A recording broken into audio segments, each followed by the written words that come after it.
믿음의 유산을 다음 세대에 잘 계승하는 것, 그것을 뭐 스포츠 경기로 예를 든다면 육상계주라고 할 수 있겠죠. 육상계주 경기 선수들이 하나의 목표를 이루기 위해서 한 명씩 바통을 이어받고 최종 목적지까지 바통을 안전하게 전달하는 것, 바로 이것이 육상계주의 모습이라는 것이죠. 마찬가지로 우리의 신앙인도 나만의 신앙으로 끝나는 게 아닙니다. 우리의 신앙은 한 세대를 거쳐서 다음 세대로 영적인 바통을 이어가야 하는 것이죠. 그러니까 우리가 받은 신앙 유산은 언제나 다른 사람들에게 전해져야만 계속해서 생명력을 유지할 수가 있습니다. 우리의 신앙은요, 한 세대에 끝나는 것이 아니라 주님께서 다시 오시는 그날까지 우리는 계속적으로 우리에게 허락되어진 그 복음을 전하고 또 다음 세대에게 이것을 계승해야 될 사명이 우리에게 부어졌다는 것이죠. 그런 차원에서 오늘날 교회와 성도들에게 중요한 과제는 뭐냐? 바로 사람을 세우는 일입니다. 우리는 이 시간 각자가 물론 하나님께 받은 사명을 잘 감당하고 있지만, 오늘 이 말씀을 통해서 정말 우리 교회는, 한국 교회는 정말 나는 사람을 세우는 사명 앞에서 얼마나 충실하고 있는가를 한번 생각해 보기를 원합니다. 바울 자신은 지금 생애의 마지막 종착지에 다가서고 있습니다. 오늘 우리가 봤던 디모데후서의 말씀은 가장 바울 서신 가운데의 끝부분에 있는 말씀이라는 것이죠. 그 과정 속에서 바울은 무엇을 염두에 두었는가? 내가 죽은 다음에 나와 똑같은 일을 과연 누가 할 것인가에 대한 어떤 차세대의 사람 세우는 일에 대해서 그런 많은 생각들을 했을 겁니다. 이제 어느덧 한평생을 살아왔던 바울, 이제 인생의 황혼역 앞에 서서 자신에게 남은 날들이 그리 길지 않다는 사실을 영적으로 직감적으로 알았던 것이죠. 로마 감옥에 투옥된 바울이 순교라고 하는 그 죽음 앞에서 자신이 택정받았고 또 복음의 사도로서 부름받았고, 그리고 이 똑같은 사명을 대신할, 복음을 전하며 교회를 이끌어 가야 할 그런 사람이 그 순간에 필요했던 것입니다. 이 사명을 대신할 사람은 바로 우리가 잘 아는 대로 영적인 아들이라고 할 수 있는 바로 에베소 교회의 젊은 목회자 디모데죠. 자, 이런 상황 속에서, 이런 총체적인 그런 어려운 상황 속에서 바울이 그 앞선 세대로부터 받은 그 복음, 그리고 그가 하고 있는 그 사역을 어떻게 충실하게 성취할 수 있겠습니까? 자, 먼저 1절 말씀 한번 읽어볼까요? 1절 시작. 내 아들아, 그러므로 너는 그리스도 예수 안에 있는 은혜 가운데서 강하고, 바울이 디모데를 향해서 내 아들아라고 아주 친숙한 의미로 말하죠. 디모데를 개인적으로 내 아들이라 부른 것은요, 아주 친밀감을 나타내는 것이죠. 이제부터 하게 되어지는 모든 교훈과 권면들은 마치 아버지가 친자식에게, 정말 사랑하는 아들에게 아주 애정스럽게, 좀 사랑하는 마음으로, 훈육하는 마음으로 지금 바울이 디모데에게 권면하고 있는 그런 모습이라는 것이죠. 평소 때의 모습과 다르게 내 아들아 하면 진지하지 않습니까? 제 아들도 평소 때 그렇게 이름 부르다가 내 아들아 그러면 긴장합니다. 여러분 마찬가지 아닙니까? 마치 이 장면은 이제 엘리야가 하늘로 승천하기 전에 그의 사역을 엘리사에게 위임하는 그런 장면을 연상케 하죠. 이제 디모데는 바울이 했던 그 귀한 사역을 맡아서 그 사역을 끊어지지 않도록 이것을 지속적으로, 이것을 사명을 감당해야 할 위치에 서게 되어졌죠. 자, 그런데 이 과정 속에서 바울은 디모데에게 이렇게 권면하고 있습니다. 1절 하반절에 보면은 너는 그리스도 예수 안에 있는 은혜 가운데서 강하고. 자, 지금 바울은요, 디모데에게 그리스도 예수 안에 있는 은혜 가운데서 강하라고 권면합니다. 지금 에베소 교회의 젊은 목회자 디모데는요, 많은 도전과 어려움을 겪고 있죠. 그리고 바울처럼 그는 충분한 영적인 경험도 그렇게 많지 않습니다. 계속적으로 주변에 많은 안팎으로의 영적인 그런 공격과 압박에 그가 직면해 있죠. 이런 상황 속에서, 그리고 이런 이 현실이라는 것을, 목현실을 너무나 잘 알고 있는 바울, 그에게 예수 안에 있는 은혜 안에서 강해지라라고 권면합니다. 여러분, 여기서 중요한 것은요, 강해짐의 근원입니다. 그러니까 어떻게 강해지느냐는 것이죠. 바울은요, 이것에 대해서 그리스도 예수 안에 있는 은혜가 그 강함의 근원이라고 말하죠. 디모데에게 자기 힘으로 스스로 근력을 키우고 여러 사람들을 좀 이렇게 좀 만나서 좀 힘을 얻어라, 그런 식으로 말하지 않습니다. 이를 악물고 혼신의 힘을 다해서 강해져라라고 말하지도 않죠. 단지 예수 안에 있는 그 은혜에 거하면은 강해지리라고 말씀하죠. 여러분, 이것이 뭡니까? 바로 성경이 주는 가르침이죠. 진정한 그 강함은 어디에 있느냐? 그것은 나의 본성 안에서 강함이 드러나는 것이 아니라 그리스도의 은혜 안에 거할 때에 강함이 발견되어진다라는 것이죠. 우리가 그리스도 예수 안에 거할 때에 하나님께서는 은혜를 통해서 우리를 붙들어 주시죠. 주께서 우리를 붙잡고 주의 강한 편팔과 능력의 손으로 우리를 붙잡아 주실 때에 결국 우리는 약하지만 그분의 강함을 통해서 우리는 강해질 뿐이라는 것이죠. 바울이 1차, 2차 전도 여행 때에 수없이 많은 좌절과 정말 어려움, 정말 이 쓰러질 것 같은 그런 상황에 직면했었죠. 그러나 그 사역을 끝까지 포기하지 않고 완주할 수 있었던 이유는 과연 뭡니까? 바울 안에 있는 그 예수 안에 있는 은혜로 말미암아서 그가 강해졌기 때문에 그 모든 사역을 다 감당할 수 있었던 것이죠. 여러분, 그렇습니다. 우리는요, 오직 하나님의 은혜로 강해질 때에 다른 사람들에게 은혜의 복음을 전할 수 있고, 그리고 연약한 사람들을 세울 수 있게 되어지죠. 우리 교회가 교회적으로 다음 세대를 세우자라는 말을 많이 합니다. 그러기 위해서는 첫 단계는 뭐냐? 우리 자신이 먼저 하나님의 은혜 안에 충만해져야 합니다. 다음 세대의 신앙 전수가 그리 녹록지 않지 않습니까?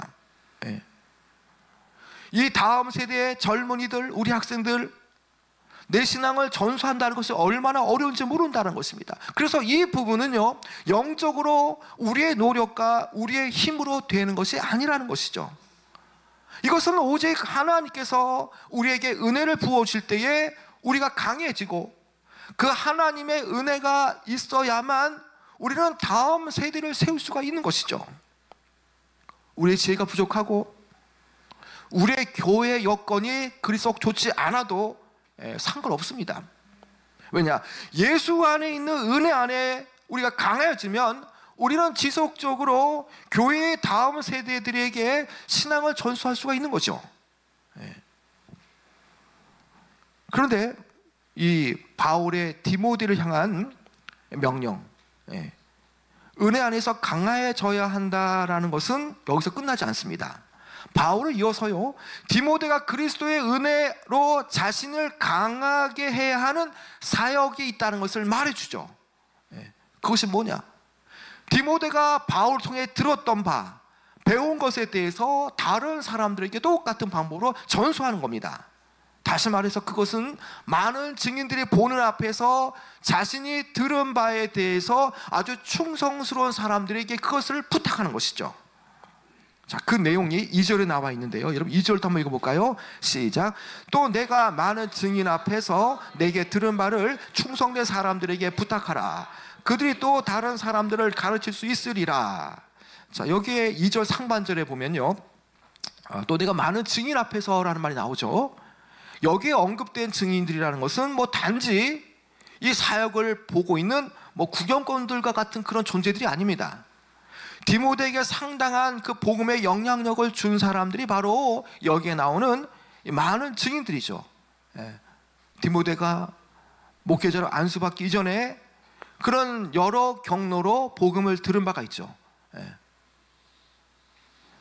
외조모 로이스와 그리고 어머니 유니기로부터 그런 복음을 들었고요. 그리고 그가 커가는 과정 속에서, 장성한 과정 속에서, 청년이 되어진 과정 속에서 바울을 만나서 복음을 들었습니다. 그뿐만이 아니라는 것입니다. 그가 여러 경로를 통해서 또 다른 많은 복음 전도자들을 만났던 것이죠. 그래서 디모데는 바울 외에도 그를 지켜보고 있는 수많은 그런 이 충성된 증인들이 그 앞에 여전히 많이 있다라고 말하고 있는 것이죠. 이제는 디모데의 차례라는 겁니다. 수많은 증인들 앞에서 바울이 디모데에게 복음을 전했던 것처럼 이제는 많은 증인들 앞에서 그도 그렇게 한다는 겁니다. 그렇게 복음을 다른 사람들에게 전수해 주기 위해서 아주 충성된 사람들에게 이 복음을 맡겨야 한다는 것이죠. 자, 그 내용이 2절 중반절에 나오는데요. 자, 내게 들은 말 한번 읽어볼까요? 거기부터 시작. 내게 들은 바를 충성된 사람들에게 부탁하라. 자, 여기까지 읽어볼까요? 자, 내게 들은 바를 충성된 사람들에게 부탁하라 라고 말하죠. 자, 이 충성된 사람들에게 복음을 부탁해야 되는데 그가 바울에게서 들은 바가 뭡니까? 그것은 이미 1장 13절에 나와 있는 내용인데요. 그리스도 예수 안에 있는 믿음과 사랑으로서 내게 들은 바 된 바른 말이라는 것이죠. 바울이 디모데에게 들은 바 된 바른 말, 이것은 무엇이겠습니까? 이것은 하나님께 대한 신앙 고백과 믿음의 삶을 걸어가게 만드는 복음의 진리, 복음의 가르침에 대한 내용이라는 것이죠. 이제 디모데가 바울로부터 들은 바 되어진 이 복음의 진리를 다른 이들에게 부탁해야 하죠. 그런데 다른 이들, 어떤 사람들에게 부탁해야 됩니까? 충성된 사람들에게 부탁한다라고 말하지 않습니까? 여기에 충성된 사람이란 정말 믿을 수 있고 또 신실하며 지속적으로 하나님의 말씀을 따라 살고자 하는 사람들이 바로 충성된 사람이라는 것이죠. 디모데는 바울에게서 들은 바 된 복음을 이처럼 충성된 사람들에게 복음을 부탁해야 합니다. 복음을 맡겨야 한다는 것이죠. 이 복음의 진리를 부탁할 사람은요, 그리고 복음의 진리를 부탁할 사람을 세울 때 충성된 사람에게 그것을 맡기는 것은, 이 복음은 아무에게나 맡겨서 될 것들이 아니라는 것이죠. 복음을 소중하게 여기는 충성된 사람만이 복음의 가치를 알고 그 복음을 온전하게 희석하지 않고 전할 수가 있는 것이죠. 여러분, 지금 왜 지금 디모데가 이렇게 해야 하겠습니까? 밖으로는 지금 이 교회 안에 많은 거짓 교사들이 지금 영향을 끼치고 있죠. 그런 차원에서 이 복음이 반쪽짜리 복음이 될 수 있고, 이 온전한 복음이 거짓 교사들에 의해서 희석될 수 있기 때문에 그 복음을 온전하게 잘 전하고 또 이것을 전수하기 위해서 디모데는 교회 안에서 특별히 세상에 물들지 않고 그리고 배도하지 않은 충성된 자를 선발하여서 그가 받은 사도적 가르침을 온전하게 잘 보존하고 전해야 한다는 것이죠. 그뿐만이 아닙니다. 지금 이 시기는요, 바울 자신의 죽음이 가까워져 가고 있죠. 그리고 어느 때보다 이 디모데는 그 진리가 손상되지 않은 채 다음 세대에게 복음을 전해줘야 할 그런 직무가 그의 손에 맡겨져 있죠. 마치 모세의 지도력이 여호수아에게 넘어가는 것처럼, 아니면 엘리야의 영적 권한이 엘리사에게 전달되는 상황처럼, 지금 바울이 이 편지를 쓰고 있는 이 상황은요, 복음의 진리가 다음 세대로, 그리고 그 과제가 이 세대의 신자들의 손으로 넘어가고 있는 상황이라는 것이죠. 이 시기의 복음은요, 오직 사람의 입과 신자들의 삶을 통해서 전해지고 있었죠. 이런 방식으로 다음 세대에게 이 복음은 마치 물웅덩이에 돌 하나 던지면 그것이 파동이 일어나는 것처럼 복음은 전 세계로 전파되어질 것입니다. 여러분, 초대교회가 핍박받는 중에도요, 이러한 방식으로 복음은 퍼져나갔다는 것을 우리는 눈여겨볼 수 있죠. 그래서 복음은 먼저 들은 바 된 사람이 다른 사람에게 복음을 전해줘야만 이 복음은 확장되는 것입니다. 그래서 하나님께서는 복음을 아주 중요하게 여기는 충성된 자를 택하여서 그 다음 사람이 이것을 전달하는 방식으로 복음의 확장성을 용이하게 하셨다는 것입니다. 예. 여러분, 이 복음을 전수하는 과정은요, 특별하게 중단 없이 계속되어져야 합니다. 예.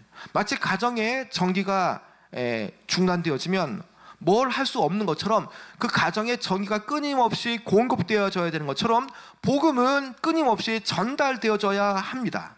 자, 어떤 방식으로 그러면 이 복음이 다음 세대들에게 전달되어지겠습니까?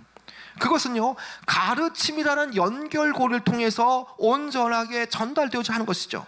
자, 그 내용이 2절 하반절에 있는데요, 2절 하반절에 한번 그들이 또 다른 사람 한번 읽어볼까요? 그 부분 시작. 그들이 또 다른 사람들을 가르칠 수 있으리라. 자, 바울이 디모데에게 복음을 들은 사람들 중에서 충성된 사람을 선별해서 그들에게 다른 사람들을 가르칠 수 있도록 권면하고 있죠. 바울 이후로 바울의 제자들이 그 다음 제자들에게 또 세대에서 세대로 이어지는 그 가르침이라고 하는 연결고를 통해서 이것은 전해진다는 것입니다. 여러분, 복음은요, 이처럼 믿음직한 사람들에서 믿음직한 사람들로부터 이 기독교는 끊임없이 가르침이라고 하는 연결고를 통해서 전파되어졌고, 그리고 계속적으로 교회는 2000년의 기간 동안 계속적으로 존속되어 왔다는 것이죠. 사도가 디모데에게 준 명령은요, 어떤 교사나 목회자에게만 해당되는 말씀이 아닙니다. 이것은 모든 성도들에게 적용되어지는 말씀이라는 것이죠. 바울은 디모데의 제자들이 다음 세대의 교사들을 만들어내고 또 교사로 양육되어진 자들에게 그 복음의 어떤 가치를 전하고 가르치는 것, 지금 그것을 기대하고 있다는 것입니다. 그런 차원에서 바울은 디모데에게 진리를 부탁했고, 그리고 이제 그 영적인 권한이 그에게 넘어갔고, 이제는 똑같이 바울처럼 디모데도 충성된 사람들에게 그 진리를 맡기고 부탁하여서 그들이 가르침을 통해서 이것이 전달대로 하도록 지금 명을 받고 있다는 것이죠. 여러분이 가르친다는 것은요, 결국 믿음의 전수는 어떤 방식이냐, 세대 간의 전수의 원리는 바로 가르침이라는 것을 우리가 볼 수가 있다는 것이죠. 여러분, 무릇 성도들은요, 가르쳐야 됩니다. 가정에서도 내 자녀들에게 가르침이 없다면 내 신앙을 내 가정 자녀들에게 이것을 온전하게 전수할 수가 없다는 것이죠. 교회에도 아무리 많은 사람들이 있을지라도 교회에는 교사들이 학생들에게, 아이들에게, 청년들에게 그 말씀의 가르침을 전수하지 않으면, 그것은 시대가 지나면 교회는 결국에는 사람들이 나가버려서 텅텅 비는 건물 되고 말 것입니다. 여러분, 이 하나님께서 원하시는 신앙의 전수 방식은요, 다른 사람을 가르치고 또 가르침 받은 사람이 그 복음의 진리를 전수하는 방식이라는 것이죠. 여러분, 신앙유산을 전수하는 주일학교 사역이 얼마나 중요합니까? 여러분, 지금 이 시대에 어찌 보면 교회 안에 주일학교가 있다는 사실 자체가 소망이 되어지죠. 아이들이 없는 이 시대에, 또 인구가 격감하는 이 시대에, 또 수많은 학교들이 폐교되는 이 상황을 보면서 그와 동일하게 교회도 점차적으로 주일학교가 줄어들고 있습니다. 그런 상황 속에서 여전히 그 분투하는 교회, 여전히 부흥하는 교회는 어떤 교회입니까? 여전히 열악한 환경 속에서도 계속적으로 우리 주일학교 학생들에게 가르침의 연결고를 통해서 여전히 다음 세대들에게 복음을 전하는 교회, 그 교회, 여전히 신앙이 끊어지지 않게 만드는 그 교회가 너무나 소중하고, 그런 교회가 바로 소망 있는 교회라는 것이죠. 우리 교회는 얼마 전에요, 이 주일학교 교실과 또 성도들이 차를 마시고 식사하는 이 식당 공간을 근 1000만 원 가까이 들어서 비용을 들여서 이 빗물 누수 공사를 잘 이렇게 완료했습니다. 이 공사는 물론 여러 가지 의미가 있지만, 그러나 이 누수가 되어지는 이 공간을 이렇게 비용을 들여서 이것을 완료했다는 것은 어떤 의미가 있겠습니까? 이 공사의 많은 부분들은 바로 주일학교 교실입니다. 주일학교 교실, 특히 유치부실 이런 곳은요, 이렇게 빗물이 새지 않습니까? 곰팡이에 피고 빗물이 새어지고, 또 식당, 많은 분들이 식사하면서 힘을 얻어서 우리 다음 세대를 양육하고 가르치고 또 도전을 줄 우리 성도들이 오랫동안 머무는 그 식당과 카페, 여러분 이곳에 빗물이 스며드는 곳에 우리가 이것을 막기 위해서 우리 이상의 어떤 재정을 가지고 이것을 우리가 비용을 들었다. 이것은요 일종의 투자가 되어지는 것이죠. 여러분 그만큼 교육 여건을 위해서 좋은 여건의 우리 주일학교 학생들에게 잘 교육시키고 가르치기 위한 그런 마음이 있었기 때문에 우리가 좀 비용이 들지만 이 빗물 누수 공사를 잘 해냈다는 것입니다. 여러분 우리 교회도 우리 귀한 우리 정 목사님 모시고 이렇게 우리 주일학교 운영되지 않습니까? 사실 교육자를 모시는 건 쉽지 않고요, 그리고 전문 사역자를 모신다는 것은 정말 힘든 겁니다. 그런데 우리가 마음을 다 일체해서 정말 우리 주일학교에 소망을 걸고 희망 걸어서 전문 사역자를 모시고 우리가 하지 않습니까? 우리 중고등부들에게 매년 해외 선교를 가는 이유가 뭡니까? 여러분 물론 이 해외 선교가 단번에 학생들이 변화가 되지 않겠지만 계속적으로 선교지에 가게 되어지면 그 선교지에서 주님을 만나게 되어지고 그곳에서 만난 그 하나님에 대한 체험, 그 은혜, 그것이 쌓이고 쌓이다 보면요 어느 때에 하나님의 정한 때가 되어지면요 요셉처럼 꿈과 비전이 있는 그런 우리 학생들 될 수가 있다라는 것이죠. 그런 곳에 우리가 재정을 드리고 헌금을 하면서 우리가 이 주일학교에 꿈과 비전을 심어주기 위해서 우리가 노력한다는 것입니다. 여러분 이런 다음 세대를 위해서 투자하고 연결하는 그런 일들은요 목사만의 생각으로 되지 않는 겁니다. 장로님들이 협조해야 되고 교인들이 협조하지 않으면 이 사역을 감당할 수가 없는 것이죠. 그러나 많은 성도들이 이 사역에 동참해 주셔서 우리가 정말 소망 있게 우리가 주일학교 다음 세대의 가르침이라고 연결고리를 할 수가 있는 것이죠. 여러분 신앙유산을 끊어지지 않게 다음 세대에 잘 전달하는 것은요 정말 중요한 사역입니다. 그리고 이것은 일종의 신앙 개조와 같아서 믿음의 바통을 반드시 다른 사람에게 전달하지 않으면 이 복음은 내 때에 끝나고 만다라는 것입니다. 마치 성화의 횃불 주자들이 손과 손을 통해서 이 다음 주자들에게 그 성화 봉송을 주는 것처럼 우리는 주님 오시는 그날까지 교회적으로 이 사명을 잘 감당해야 되는 것이죠. 여러분 중요한 것은 빨리 달리는 것이 중요한 것이 아니라 이 불을 꺼뜨리지 않고 다음 주자에게 잘 전달하는 것이 너무나 중요하다는 것입니다. 그래서 이 복음의 횃불을 꺼뜨리지 않고 한 사람의 제자들에게 전달할 책임과 사명을 가지고 다음 사람에게 전달하고 이 가르침을 전파하는 것 너무나 중요하다는 것입니다. 여러분 이런 앞선 세대의 신앙의 전수와 그 복음 사역의 결과가 어떤 겁니까?